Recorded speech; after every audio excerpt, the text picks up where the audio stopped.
So do I do like a little introduction? Sure, Have we started? sure.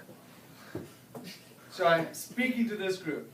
Sorry I can't make the faculty in-service today. I'm vacationing in sunny Baltimore. As a result, my 7th period government students have decided to do a little bit of review game we call the Flinch game. The Flinch game is designed to help kids out remember the material that we're studying for, or help them as a team work together to formulate the best answers to any questions that's posed and attempt to review for a quiz or a test. And we do it with a little action activity by raising hands, etc. But the Flinch game will explain it as it goes. So, guys, remember, keep track of your own points. If you get a correct answer, it is Thursday, so we're going to go 3 for Thursday. Every correct answer is worth 3 points. We'll plug them in on the portal of competition at the end of the period. Got it? And if any team exceeds, we'll make this deal, because it is a fun Thursday before a 4-day weekend. If any team exceeds, let's say, 10 right answers in this game, we will double your points on the board. Got it? Here we go. How many basic concepts are there? Yes, sir.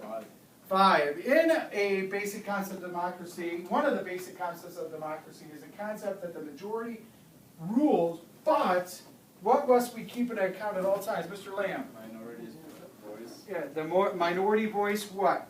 matters. Matters. It must be heard. The reason why we called on yours, your hand was up first. Soon, if it doesn't happen, we'll fabricate a tie and show what the Flinch game is all about.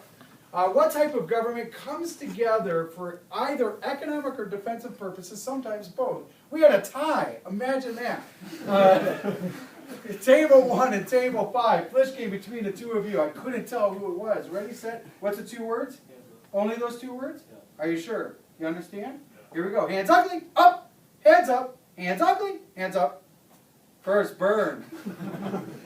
What's the correct answer? Confederacy. Can you, anyone think of an economic confederacy the United States is a part of, Mr. Lamb? NAFTA. NAFTA is correct. Remember, keep track of your points, 3 points apiece. Let me know if you hit 10 correct answers. What type of government is the type of government where we see various levels of government? Federal. In our federal form of government, what is higher than the national? Ooh, this was everybody tie in this one. Even if it weren't, we're going to demonstrate it for the camera. Here we go. Ready? Hands ugly, up. Hands up. You flinched. You're out. Hands ugly, out. Up. Little head bob by PJ. Here we go. We got table 1, 3, and 5. Hands up. First, llama llama ding dong. Constitution. The Constitution is the highest law in the land in our federal system of government. That's correct. Give me an example of a national power on the... Ooh, you anticipated the question. Do you know it? Declare war.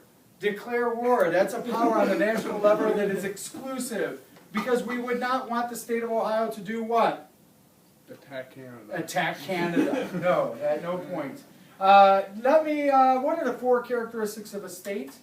We had a tie, tables 2 and 6. Hands ugly, up, movement. You flinched, right over here. The 4 characters of the state are population, territory, government, and sovereignty. That's correct. What does that? Is that awful? No, that was one answer. One answer. Thank you.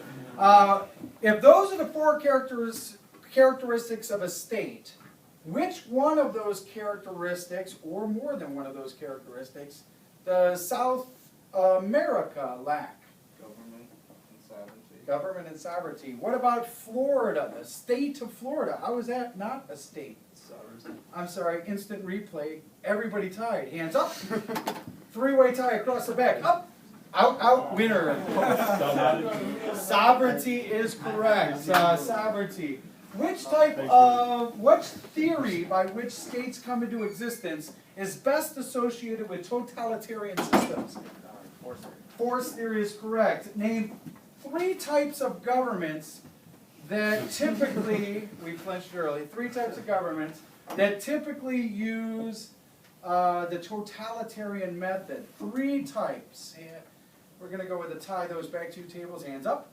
Tie again. Hands ugly. You're not even in it, but you flinched. Unitary, dictatorship, and oligarchy. Oh, you guys are on fire. 7th period was the perfect class to pick. That's correct. What is the United States government? Has multiple governments all working simultaneously all within the borders of our country. What are the various types? And you got to hit them all. We had Becker. Indirect democracy, direct democracy, republic, presidential, and federal. That's correct. That's we'll call that double point play. That's 2 points, which is actually now 6.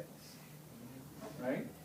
Very good. Give an example of direct democracy at play in the United States. School levies and Yeah, when people choose their own school levies. Give me an example of representative democracy. stuff. When we elect senators to Congress. Senators to Congress, that's correct. Give me an example of our system as a republic. We had a tie, tables 2, 3, and 6. Hands ugly, up, hands ugly. All right, when I count to 3, whoever raises their hand gets it first. As soon as I count to 3, 1, 2, 3. Out. What's the rule, Wags? Only on hands up. That's correct. Hands ugly, out. That leaves you.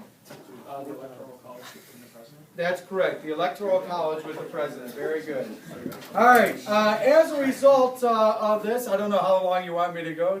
That's good. That's People good. get the gist of what goes on. It's an opportunity for everybody to interact for each table. Everybody contributes except Zuber.